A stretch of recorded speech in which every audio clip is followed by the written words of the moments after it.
And here we are. Welcome back to Redshirt Sophomore Podcast, where we never sit out. I'm your host, Matthew Dawson, and I shouldn't say today. It's been going on for about the last week. This is a dark week in college football. This is a dark week. What's going on? I'm joined here today, CD, as usual. What is going on? Money, money, money, money, man. That's what it's all about nowadays. It's a shame what they've done. I saw a tweet today. Shout out Josh Pate. It said, "College football is a great sport ruined by bad people," and he's so right about it. Could not have said it better myself. I think it's a shame right now. Everything going on. Obviously, it'll be fine. College football will survive. We'll still get football on Saturdays. Fan experiences will be great. It'll be a great time. But honestly, I don't love where we're heading right now. Don't love it. I mean, there's just people making decisions, right? No one cares about the fans, all right? No one cares about the fans at They all. never have. They never have. That's a lie. And is it about us? No, maybe it shouldn't be about us, right? Maybe that's like too narrow of a scope to look at that, right? Maybe it is about the players, right? But like It is though. It is. This is not about TV exec. It's not about these schools that need a boatload more money. It's about the players, and honestly, the fans play a huge deal in that. And the problem is we keep falling for it every time because nobody's gonna stop buying season tickets. Nobody's gonna stop going to games. So we're gonna watch TV, watch these games on TV. So we're just gonna keep letting these TV execs and these presidents and these commissioners of these conferences just gobble up our money and continue to watch the sport that they're trying to ruin right now. yeah, well, the opinion that I used to have was that the NCAA itself was super corrupt, that they were the business, that they were squeezing money. Now that still is all true. Very true. But in my eyes, I had the conferences themselves in a very nice light, right? I'm like, if there was NIL, like if you were to pay the players as employees, right? Like maybe the conferences step in and take care of that, right? Like because maybe that they're more capable of handling, such things at but of such magnitude. But clearly I've been proven a little bit wrong here in these last few weeks. Now, So I don't know if you can really blame the commissioners. Like if you're the commissioner of the Big Ten, right? Kevin Warren was it, and then he sat down. He's with the Bears now, and there's an interim right now. Are you really gonna say no if USC and UCLA come knocking on your door, Washington and Oregon come knocking on your door? Who really failed us was the Pac-12 commissioner. I think it's more an indictment on how poorly he's run that conference. If they were all happy in that conference with their media rights deals, with their publicity, with the success of the schools in these sports, which they've had success, then they would not be looking for a way out. Same with the ACC and Florida State, which we'll get to later. But this is George Kliavakov. Is that right? I don't really care about I think pronounce it's his name. Kliavkov, but yeah, Kliavkov. Yeah, because after today, I don't really think I'm gonna hear from him at all because his conference is toast. It's toast. So we'll see. We'll get into it. Matthew, if you want to give us a rundown on what exactly happened in terms of logistics and teams moving over, for those who have been living under a rock the past week or two, let us know where in 2024 these conferences are going to be at. Yeah, and look, like we could have had episodes every day updating everyone on everything, but it's starting to simmer down a little bit. So we're here to talk about everything that's happened in one fell swoop. Okay, so Yeah, as soon as Colorado to that point, as soon as Colorado left the Pac-12, we texted each other. We're like, there's no reason to talk about it right now because there's gonna be more to come. Right, we're gonna have to remake this video again, anyways. So we might as well wait for all of it, and we'll see what the ACC does. Obviously, with Florida State and Clemson, whoever else, Notre Dame probably, but for right now, we feel pretty good about what's happened. We can talk about it. Yeah, if you remember our Media Days episode, those who haven't watched that, you guys can give it a listen. Like it if you like it, subscribe if you like that content and more on YouTube and Spotify. But I'll say this: we sat there and listened. I listened to George Kliavkov talk about his media rights deal, about the potential of teams leaving, and I don't know if you have that quote pulled up, CD, but he was content with the position that he was in at the time. And we And said it here that I don't buy it at all. I didn't buy it at all. I did not buy it at all. you were more upset than I was. To be honest, I was more of the wait and see approach, and I was hoping that he was a competent commissioner, and obviously I was completely wrong about it. So George Kliavakov on losing schools to the Big 12, he said this. This was a couple weeks ago, right before the announcement of Colorado and Arizona State, and Utah. He said, "It is not a concern. Our schools are committed to each other, and this cycle of realignment in conferences will come to an end." Yikes. Yeah, what? Oh my No. gosh. So immediately after this, Maybe they're committed to each other, but they're not committed to you. I can tell you that right now. yeah, ridiculous. And here's the other thing too. I think it was a bluff, right? It was a bluff, and all he needed to do was hold out to August 15th, right? Right. And he would get the teams in there for another year, one more year, right? And then you realistically have that entire year to get a better media rights deal, right? Which would suck, and it's not fair to those teams in the Pac-12 to wait that long. And Colorado sniffed it out and called his bluff. And with Deion Sanders as their coach, right? All of a sudden, this team has a lot more leverage to really go out, and they have something better to offer than they did before as a program. Um, so they leave, right? And that was a big deal. Now, it's not as much of a big deal to the school itself because they've been in the Big 12 before. In fact, what was it? It was barely 10 years ago, if that they were in More the Big 20 12. years ago. 20 years ago. Oh, was it that long? Okay. Well, anyways, uh, so they moved back to the Big 12, and then it kind of became, well, the Big 12, they got an odd number, right? And there was reports that they were looking for more. And then, of course, they met Kliavkov, kind of came out and met with some of these people with these schools and shared what the media rights deal was. What was that deal? Like we said, it had to do with streaming services, which we knew was not going to cut it for these guys, right? And it included an incentive bonus. That's the kind of stuff that NFL teams offer running backs because they refuse to pay them because they're not worth anything, right? That is ridiculous. And here's Apple TV, right? Ended up being like the big contributor to that. If you have an incentive, right, to Amazon Prime, okay, the argument was, the first Thursday of Amazon Prime, right, they had 14 million viewers, right? Great. Watch the rest of the weeks in the entire season. It only went down from there, and it was more so based on the matchups, right? People Bad complained football. a lot. It was bad football, right? You had the Bears and the Commanders going on a Thursday night. You had the Colts and the Broncos, I believe, was a Well, terrible the game that's on AFC Thursday. South was just playing way too much in that. Yeah, it was pretty ridiculous, and it was bad, right? And viewership went down. So by that notion and that experiment, right, you saw what happened there, right? The Pac-12, right, doesn't necessarily offer the best football in the country. It offers great football. It really does, and I love it. But the problem is at such a At late its time top at the end, night.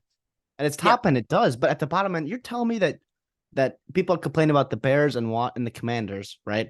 Fine, not very fun football, not pretty football, but it's still NFL players. We're talking about California and Washington State, or California and Arizona State, and like these teams that are not very good football teams, significantly worse talent and athletes than in the Bears and the Commanders. So that they're gonna have trouble filling those viewers as well, you know. yeah, and it's also like the timing of the night, right? I mean, your Amazon Thursday Night Football is in a prime time slot, right, where everyone in the country can view that, right? But regionally, right, if you're watching a Pac-12 game, right, Joe Name and Johnny Somebody, right, are not going to like pay extra to get these Pac-12 games that are viewing at 11 p.m. at night, Central, midnight Eastern. Like, people are not going to be paying that to watch those games. They're not. It's not going to be as big of a deal. And like, so it was already an underwhelming offer, the money itself per school, right? And then you have the incentive bonus that they're like, well, maybe it'll actually turn into value. No, it won't.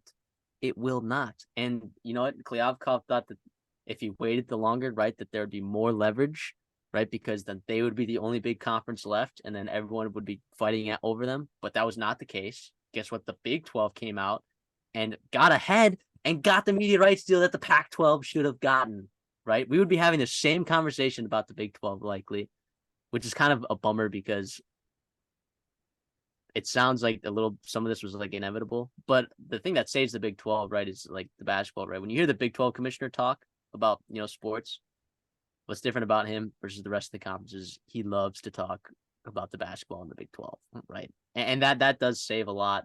So it's a little bit different of an offer that they bring to the table there with basketball, but I don't know. I thought that was crazy. So then Colorado moved, right? And then after that, Arizona said, well, we're out of here, right? And then they tell the Big 12, well, if we're out of here and we're joining you, we're bringing Arizona State with us, right? And then, of course, Utah's coming in the way. And then also the really big one that like was the dagger, right? Of course, was Oregon and Washington to the Big Ten. Once again, regionality in the sport is dead. Now it's a little bit less egregious, right? There was smoke that Washington and Oregon would go to the SEC, which if anyone ever believed that was the dumbest thing that you could have, like, please, if you're reading like tweets like that people are reporting, like, please think for yourself. Like, don't be a sheep. Unfollow. Unfollow. That was never going to happen. That was never going to happen, right? Because the SEC, like, actually it feels like values regionality a little bit and rivalries. Well, Also, the too, name they're of the sitting in a good conference position. matters. And Sankey said that before, where conference, like, geography matters. They're not going to go and they're not going to poach Notre Dame or out west with those teams. And so if you're a fan of the SEC and you're upset about why is my conference sitting still, why is the Big Ten getting all these like 4 elite teams on the West Coast, right? They're not. They don't have to. They don't have to sit still. And who knows about Clemson and FSU and Miami and UNC? Like, we'll see. I hope they don't add anybody else. I hope the ACC can survive on its own and whatnot. But yeah, that was never going to happen. Yeah, Norman, Austin, College Station are as far west as the SEC will go, probably for a very long time. But look, it wasn't as egregious. I think Oregon and Washington. Well, one, you could tell how desperate they were to get out of there because they took a huge pay cut, right, to go and leave the Pac-12 and join the Big Ten. That just tells you so much about what the Pac-12 thought of that. Everyone else thought of that media rights deal that Kleofkov was talking up or whatever. He was bluffing. He had 2-7, right? And the flop was, I mean, Jack King Queen, right? And he had 2-7, trying to fool everyone that he had ace 10 suited, right? No chance. This dude stinks. He was terrible. And he's kind of like just blown up that entire West Coast of football. And well, what's tough too is like the implication of this doesn't just reach football either, right? If you talk about Rutgers having to travel on a Tuesday to UCLA and LA, that is a ridiculously long For flight. basketball or for volleyball or volleyball or baseball, like all this stuff that happens it does not just affect college football. Of course, we're here to talk about college football, but it feels like it's easier, right? It's easier for Penn State to travel to USC for 1 week, right? You get a week to prepare, right? You'd fly out there on Thursday, and you get 2 days to kind of get settled in, whatever. Then you fly back Saturday night, right? It's not a big deal. For other sports, it's a lot more. Like the schedule makers are really gonna have to put in the work on that one.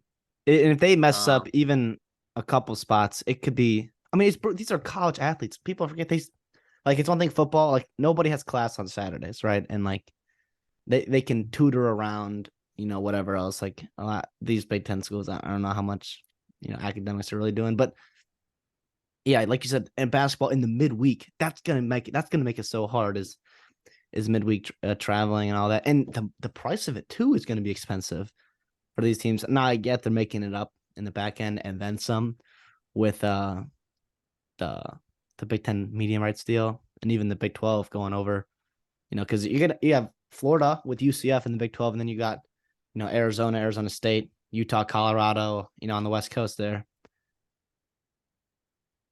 Yeah, it's what was weird though about the Big Ten too is, well, yeah, of course, Oregon and Washington took pay cuts, but really that was because it feels like from the reports, right, that a lot of the Big Ten, right? Those ADs and presidents were pretty reluctant to add those two teams, right, in there. Like what is a team like?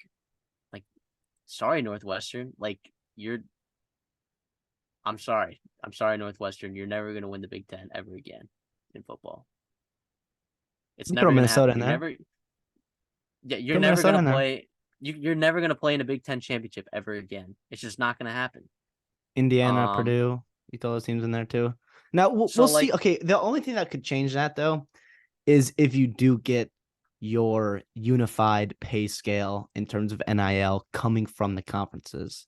If Northwestern has salary for their football players is the same as, Washington or Ohio State or Michigan's, then they have a fighting chance. But for the next 5+ years, whenever that comes to, it's going to be a bloodbath. And more so the bottom of the team, the bottom of the Big Ten hurts because Michigan and Ohio State, yes, they got more competition and recruiting's gonna be harder, whatever.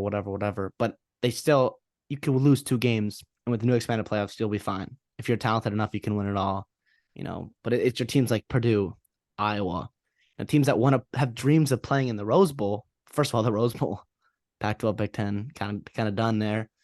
But it's stuff like that's you're right. Those are the teams that are really getting hurt, and probably were reluctant to add, these higher scale teams. so all this absolute baloney about, oh, let's create some parity in college football with these college football playoffs, right? And I will listen to arguments about college football playoff expansion, right? I will listen to them, right? And I will respect because they're like, oh, yes, maybe some of these regular season games won't mean as much anymore. Like Ohio State and Michigan won't mean as much anymore. But there are other games and other conferences that will mean more. I'm like, okay, it doesn't even. You can argue that there may be a balance there, but you cannot tell me that now that college football, like the leaders of college football, care about parity when this baloney is going on with conference realignment. You cannot tell me that they care about parity at all when you have Indiana, Northwestern, Rutgers in the same conference as Ohio State, Michigan, Penn State, USC, Washington, Oregon, UCLA, Wisconsin, Iowa. I mean, you cannot tell me that they actually care about parity if that is the case, right? And when you're creating these super conferences because of these media rights, I mean, they started the playoffs to make money. That's what they did. They wanted big time games. They wanted more viewership, which they got. Congratulations, you got more viewership for just those specific games. You ruined bowl season with the college football playoffs. Well, maybe that was on the down anyways, but it certainly accelerated it. And then all of a sudden you're creating these super conferences thanks to your media rights bologna sandwich. So now, yes, thank you. Thank you, money, and thank you, media leaders, and uh thank you, commissioners of conferences. Thank you, NCAA, for totally taking away any little bit of parity we thought we had left in this sport. I don't know how it's gonna work. I really don't know what a Big Ten schedule. Now, honestly, like if you want to just look like in a very micro sense, week to week in the Big Ten, you're gonna have wonderful matchups every week. You're gonna have 2 to 3 high profile games, which is awesome. Like in terms of just like very micro sense, gonna sit down for 3 hours and watch a college football game, watching, Washington go back to the horseshoe and play Ohio State, or seeing, Oregon and Michigan play all the time. That is going to be awesome. And selfishly, that's going to be really, really good TV for those 3.5 hours. But in terms of macro picture, like you said, I don't love it. Parity is gone. You fucking over these, excuse my language, but you're fucking over these smaller schools in the Big Ten. But we'll see. We'll see. We still got one more year of, just playing on college football, and then it'll get crazy. Yeah, well, and like the thing is like, like the Big Ten, if you're a Big Ten fan, right? Like your reaction might be, oh, well, at least our rivalries are intact. Well, some, not really. No, you're if you're a Minnesota fan, right? All of a sudden your Michigan rivalry, which I mean already is on and off, right? So you're gonna get Nebraska's a big rival, right? And Nebraska's a big that's rivalry for not Minnesota. guaranteed to be held up. Purdue, like you said, Michigan. It's too many Yep. teams. To 18. That's the number, right? We're up to 18 in the Big Ten. Yep. First of all, you got to change the name. Just make it just the big. That's fine. I don't think they could do that. I think they're okay with their name being that because it's a brand, right? The Pac-12 changed from the Pac-12 and the Big Eight changed. Now, I just think big. If it's just B number one G, that's fine. That's all you need, and you can whatever. But anyways, that's not the point. That's very, very minimal. It doesn't really affect anything. But 18 is a lot. It's too many. It's too many. You're gonna see teams. You won't play teams unless they do the pods or the divisions right, to where you're getting a ton of change in the schedule and overturn. It's you're gonna Minnesota might not see these rivals, or Indiana might not play Illinois as much as they should. They should be playing. Yeah, and 18 is a weird number because then you get teams starting to go, well, like a team like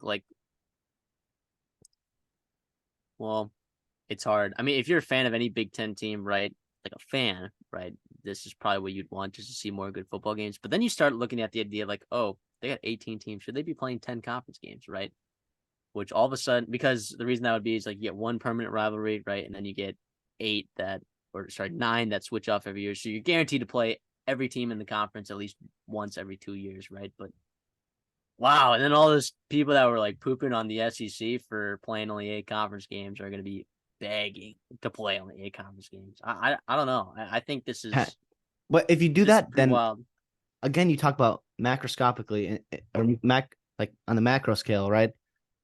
That affects group of 5 schools or FCS schools that rely on the Big Ten teams' income to pay them to come play them. Like Louisiana is coming up to play Minnesota this year, right? Eastern Michigan is coming over to play Minnesota this year. Those teams, there's going to be 18 fewer of those games every year because of that. And that's going to screw those schools too. So again, you talk about money. It's all about making money. Yes, for these big schools that can, the rich just get richer. But you got these group of 5 schools or group of 7, or whatever you want to call it now, that are struggling, right? And that rely on these incomes. We talk about not only for their football program, but for their athletic department. And then you go over to the Pac-12, the Pac-4, those teams that still remain: Oregon State, Washington State, Stanford, Cal. Unless the ACC throws them a lifeline, or whatever happens, if they move to the Mountain West or they go independent or something, they're going to be hurting in their athletic department. It's going to be a smaller paycheck than what a normal Power 5 Pac-12 media deal should have been. You're going to have major cuts in your athletic department, in your school funding, and all these other things. That's going to be worse, not only for college football, but for these student athletes in general, Yeah. And okay, for a second here, let's talk about the ACC, right? Because right now, what the ACC does, ACC is in a very unique position right now because they have 1, teams that want to leave their conference, 2, teams that want to join their conference, right? 3, I mean, a pretty lengthy media rights deal that extends to what, like 2030 something, 6 and whatnot, and one that's hard to wiggle out of, and one that's hard to wiggle out of, right? Like depending on like what they do, right? Like it is that is the linchpin on like what is, like we're kind of already seeing what college football is going to look like in the future, but the ACC right now is in a position, the linchpin, what is going to happen, right? Do they take those 4 schools, which we could talk about that. I think it would make sense more so for Oregon State or Washington State to join a conference. I think Stanford and Cal can be independents on their own, be totally fine. But if that happens, regionality in football, in college football, is dead. It is dead. We're no longer watching college football. We are watching minor league. We're watching minor league football, is what that is, right? And what would make it even more so minor league football, right, is if the ACC doesn't do Florida State and Clemson any favors, right? I'd almost rather have Florida State and Clemson move to the SEC, right? Even though I don't like the idea of not having more parity, but if you have an entity like JP Morgan move in and start like these private equity firms coming to fund college football programs, don't call them investors, call them owners, because that is what they are, right? And if you put 32 owners in a row, you get a professional football league. And that's exactly what you would be getting. If one team gets that idea, then why wouldn't another team get the idea? So, well, why? I mean, then the other team's like, well, why do we need even a conference, right? Why do we even need a conference? We could play an independent schedule and just have a private equity firm just fund everything. We can play whoever, we can play whenever, right? I mean, Well, that would be like the tipping point. That would piss me off more than anything. I think that would piss me off if some stupid bonehead investor came in and said, "Yeah, okay," because then all of a sudden you get these investors. All of a sudden, these entities they have a little more power in terms of like instead of the fans, that's one more person that has more power than the fans, right? that In should terms of not. like what They actually goes on. Because we've could already not. seen Oklahoma fans, you know exactly what I'm talking about. These people, your tailgates are getting ruined by these people that these big companies that are coming in buying lots, right? No longer is it, drunk people passing out, in the parking lot at Norman, right? It's all these bougie, whatever. It's not the same identity anymore, right? They're taking that away from you. And if this happens, Florida State, you're gonna piss everyone off, including me. And you cannot let that happen, right? Fight for what's right. Fight for your money because, by God, we know Florida State's earned it. And we know Clemson's earned it. We know Miami's earned it. We know that North Carolina's earned it. And to some degree, even Duke. But you cannot give in and let these private investors take over. If you're an AD, right, and you know that all of a sudden you're not going to be making decisions, you need to step in and eliminate that. If you're a president, so that's really enticing to them because then they don't have to worry about funding this program, right? Because it's funded by itself, right? And they might even make a deal like, oh, hey, well, let's use some of that money for a new art building, right? Let's use some of that for a new, science lab. Like let's use that for a new, I don't know, whatever it is, right? It, I'm sorry that I'm going off on this tangent right now about this, but that cannot happen, and it is scarily close to being that. Now, there's a lot of hurdles that they got to go through to get that actually done, right? Because it's a public university. It is a public university. How is it that a private investor could come in and just basically buy the football team? No, You that cannot happen. you call them owners. That was the term you used. I think that's absolutely right. I'll give you another name though. How about lobbyist? How about lobbyists? Yes. We're gonna have lobbyists in college football. That is horrible. What scared me shitless was that report came out about J.P. Morgan Chase trying to buy out basically Florida State. That scared me shitless because not only let's say it doesn't happen. Let's say the ACC somehow pulls out whatever else, right? They keep Florida State, but that opens the door for all these other schools that are frustrated with where they're at, and that opens the door to a whole can of worms that college football does not need, and that college football will be changed forever. And we talk about not being happy about conference realignment and regionality in college football. Fine, okay, we will get over that. College football will survive as we know it right now. College football will still be awesome in 2024 with all these changes. However, if you get lobbyists, if you get owners, that changes college football forever. And that's something that we will never be able to come back from, you know? Horrible, horrible, horrible, horrible. Florida State needs to nip that in the butt right now and just be like, listen, we make plenty of money. Okay. Like 40 million versus 80 million. I know is a big deal difference, whatever. But come on. You have to look at this as a macro scale and be like, this is bad. This is gonna open up a whole can of shit for everything. Or the ACC needs to come in and be like, fine, we'll lose Florida State, but we'll rebound. We'll snag, these Pac-12 schools on the other side, and we'll figure it out. We'll survive on our own. But golly, man, you're absolutely right to work that for, and like, oh God, Yeah, it just absolutely it gets on my nerves so much because I mean if you're wondering like why like people like us, right, like and other people like fight for like stuff like this, like even though it feels like we have no control over it, all we do is talk about because it and tell we other don't, people we don't. we don't have any power over it because it has to do with money. Like college football has been political for a while, right? And that also accelerated with college football playoffs, right? Because it's like, whose back do I got to scratch to get my conference in the playoffs, right? Who like what is it like? The second that they put in like like requirements to be in the college football playoffs, like one of those was like things that they consider right a conference champion, which makes sense, right? But like all of a sudden it started to become like strength of schedule, right? Like whose conference is the best, right? And unfortunately, right, like teams like a one loss Alabama, right, getting in that didn't win the SEC championship, like a team like them getting in, right? Like when Auburn beat them, right, made the SEC championship and then lost, and then they got in over Auburn, right? All of a sudden, it kind of accelerated this. Okay, well, my conference, we can't afford to lose in my conference, right? Like we can't, even though TCU just lost in their conference championship and played a pretty abysmal schedule and still got in. Like, it's not. There's no parity in college football, right? There's no parity in No. college football. I So want to ask you. yeah, go ahead.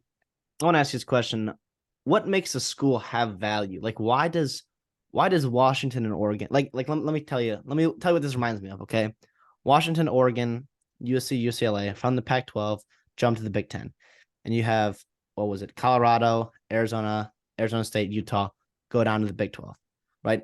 What it reminds me of is JV football, where Pac-12 is JV football, the Big 12 is your fresh soft team, and the Big Ten is your varsity team, and you have the elite sophomores, right? Those 4 teams that are joining the Big Ten get called up to varsity, and then you get the bad sophomores that get pulled down to fresh soft.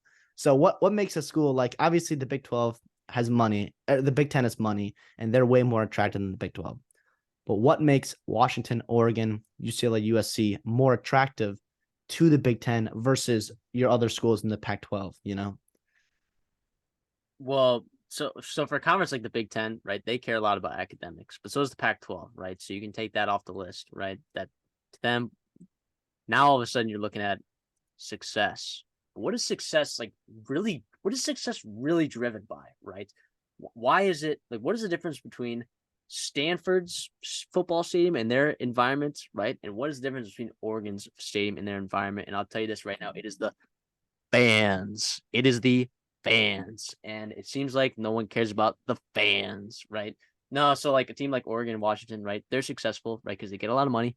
Well, one, Phil Knight with Oregon. But like excluding, right, that they get a lot of fans, they get a lot of money, they get a lot of support, they get a lot of love, they get a lot of viewership, they get a lot of, which means in turns the media rights deals are more valuable because more people are watching them. And those people that are watching them are fans. It all comes down to fans, but yet no one cares about fans. So that's exactly why, like a team like USC, UCLA. Now, if you go to a USC game or UCLA game, you might be underwhelmed by the fandom, right? But the alumni base is still gigantic, right? The fanship across the country, the national television viewership is crazy, right? So even though like the people in LA maybe not so much, may not care about it as much, but come on, it So is. It needs to be about the fans, and so, but yeah, so like a team like Washington State, I think their average attendance for the year was like under 40,000, right, per game. yeah, That's probably that's not going to cut it for what the Big Ten. If they're going to add someone, now of course there's a team like Northwestern whose attendance is abysmal, right? I mean Rutgers is not as bad as people think it is. You know, even though they haven't had a whole lot of success, maybe their stadium isn't filled all the time, but well, it was the New Jersey, New York market, right? That's yeah, why it was. Rutgers was added. Yeah, so I guess you'll see UCLA, like you said, the market there is gigantic for that. In Washington, Oregon, it feels like it's more about success and viewership. Like more people watch Washington games than Washington State games, right? Because they're just more. They've been more successful in recent years, and they have more fans. That's what it comes down to. Yeah, I guess I just wanted to make sure that people out that are watching this understand that in terms of it's not just like, oh, the Big 12 looked at the AP standings last year and was like, oh shit, USC, Oregon, and Washington were really really fucking good. Let's add them to our conference. It's a lot deeper than that. I mean, Utah is a really really successful football program the last 5 years, but there's a reason why they were not chosen for the Big Ten is because fit matters, like you said, academically. Peace and love to Utah. That's a really, really good school, obviously. But Washington, elite school. Oregon, pretty good school. And Phil Knight. The USC, UCLA has that LA market and our elite schools. Again, Washington has that Seattle market too. So like that's more what I was getting at in terms of just so people know that, oh, it's not just like, and the reason why Florida State and Clemson are valuable for conferences like the Big Ten and the SEC to look at is not because Florida State's going to have a good football team this year. It's a lot of other factors that add into that. And now you're kidding yourself if you don't think football matters. Football is the driving sport of college athletics and college athletic programs. So that's obviously the main focus in it.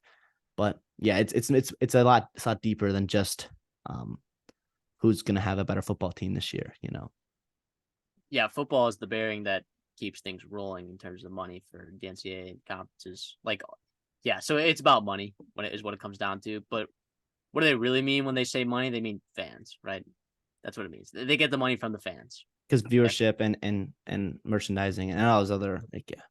So it'd be great. It's just crazy, right? That like, if you were to make laundry detergent, right, and you owned all of the laundry detergent in the world, right?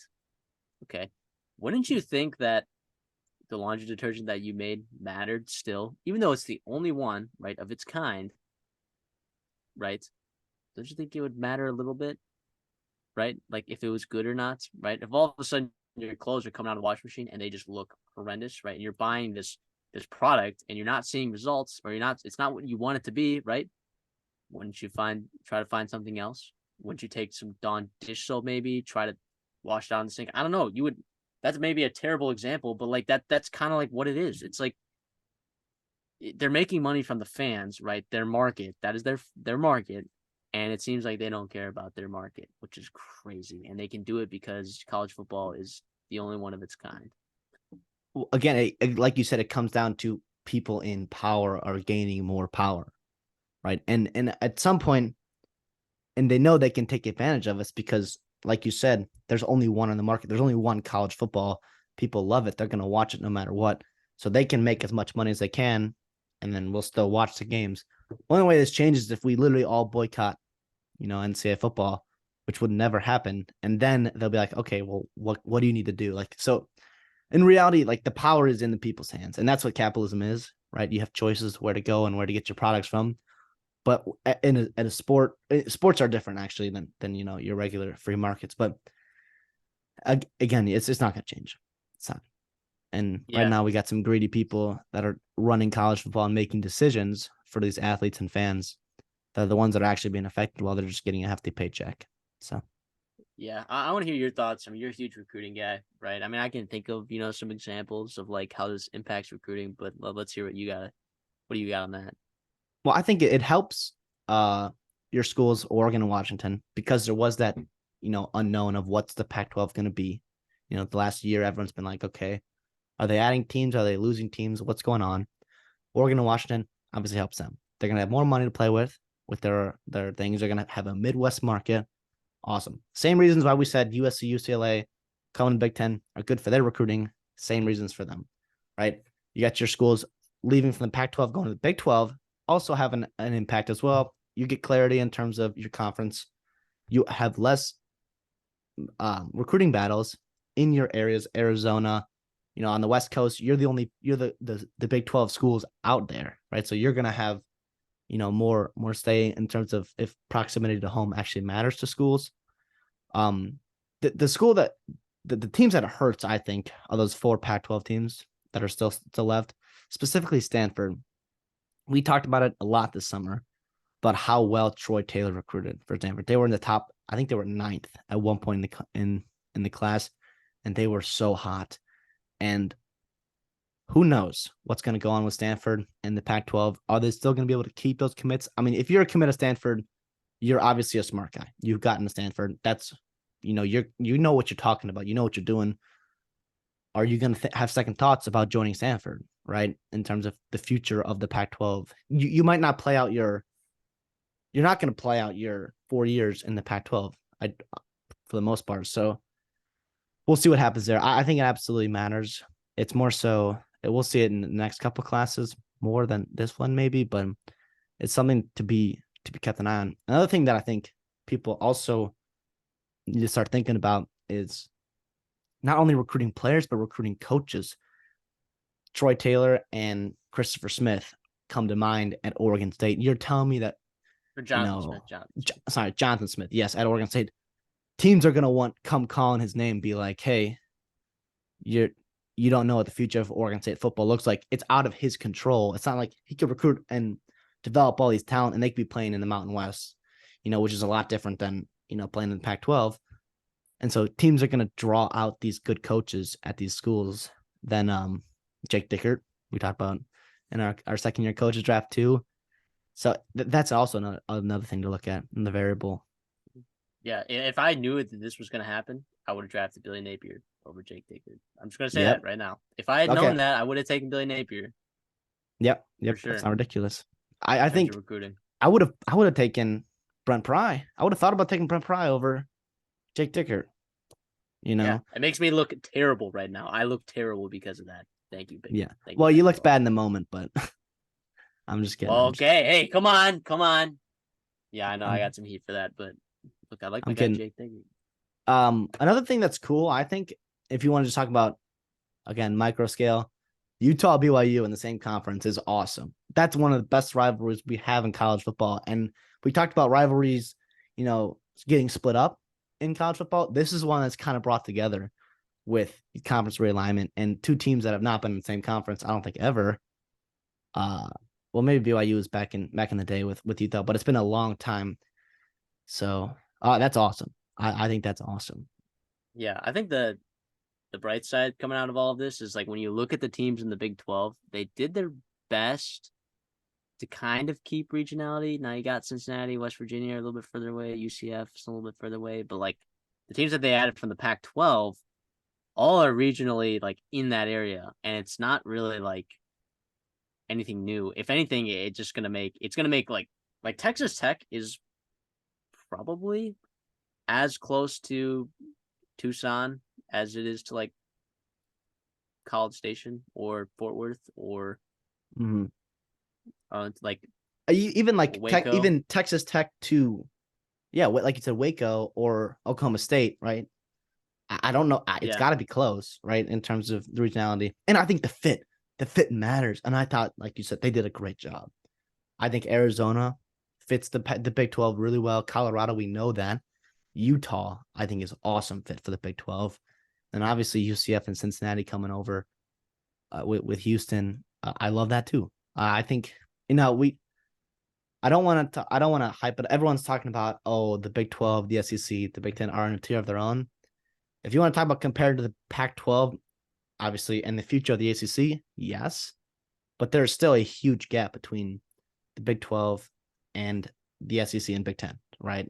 The Big 12 does not have those high elite end teams that they have, but they have a ton of quality teams in a lot of sports, football and basketball, for sure. yeah, I agree. Like I like what the Big 12 was able to salvage out of all of this. They should be Big 12 fans should be really happy with what they did. Brett Yormark, And first year guy. He's been in office for 13 months, and yeah, he's done an unbelievable. incredible job. He got a media rights deal. He's got 8 Fuck brand you, new George teams. Karloff. God, Yeah, sorry. Clive Cobb freaking Couldn't be him, man. couldn't be him. And Jim Phillips, look, I trust Jim Phillips. I think I trust him in the ACC. I hope he does what's best for the sport. Now, if that means, I don't know. Look, he might not be able to get something done. My prediction is that Florida State won't be in the ACC next year, and I think Clemson goes with them or Miami. I do think that the SEC potentially will have 18 teams next year, which again kind of adds to that. But you would hope, right? Once that they get to the 18 teams, right, you would hope that it would stop, that this madness would just stop, and the rest of those ACC teams would come together and form a conference with, I don't know, maybe some of those upper echelon American teams, like maybe Memphis or SMU or I don't know, maybe you can drag some other teams from like the Sun Belt, maybe that are pretty elite and form kind of a new conference. But I don't know. I don't think Duke would be very happy with that. I don't think Miami would be very happy with that.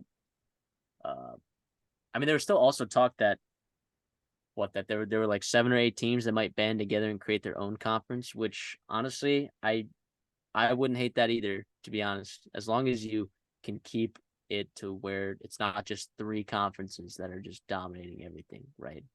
I would be okay. I would be okay if the top 8 teams in the ACC kind of banded and formed their own conference and organized their own media rights deals. Now, yeah, would that leave like a team like Boston College, like kind of scrambling to go to like the American or something? Yes, but let's be real. That's kind of where a team like that belongs, right?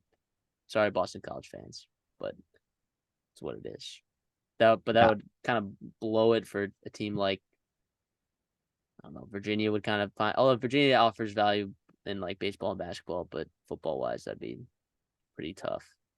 I think something to look out for and to honestly hope for is we talked about a life raft, being sent from the ACC to the Pac-12 schools or whatever. But I think ESPN could save college football right now if they be like, listen, if you get Florida State and Clemson to stay in the ACC, let's rework this media rights deal, right? Because ESPN's struggling too. Let me tell you, they don't have the Big Ten anymore. They're Yeah, struggling. They had all those layoffs. It would be beneficial to them to have a yeah. premier conference, They have the SEC, right? but they don't have the Big Ten. It, They yeah, yeah, so which does uh, add the most viewership, right? yes, Not saying the Big Ten is the most elite conference. I'm saying viewership is higher. and yes, So exactly, which is why they had the highest TV rights deal, obviously. But so I think if they go to Jim Phillips and like, hey, let's rewrite this media rights deal, let's give everybody what they want and go from there. That would be, a godsend from what I the also college think football gods. could happen is I really think that like a station like TBS should start promoting college football games. Like I think they would make a lot of money from that. Well, And I that's think if CBS they, though, I think, right? That's Turner. yeah, but like, do you still add value there, right? I mean, it goes both ways, right? Yeah, I guess it is, but still, there's more room. There's more stations, right? Because like CBS can only have so many college football games on it, right? And at this point, it's pretty booked up, right? But if you take kind of some of those side channels, right? Like FS1, I know like does a lot of Mountain West stuff, but like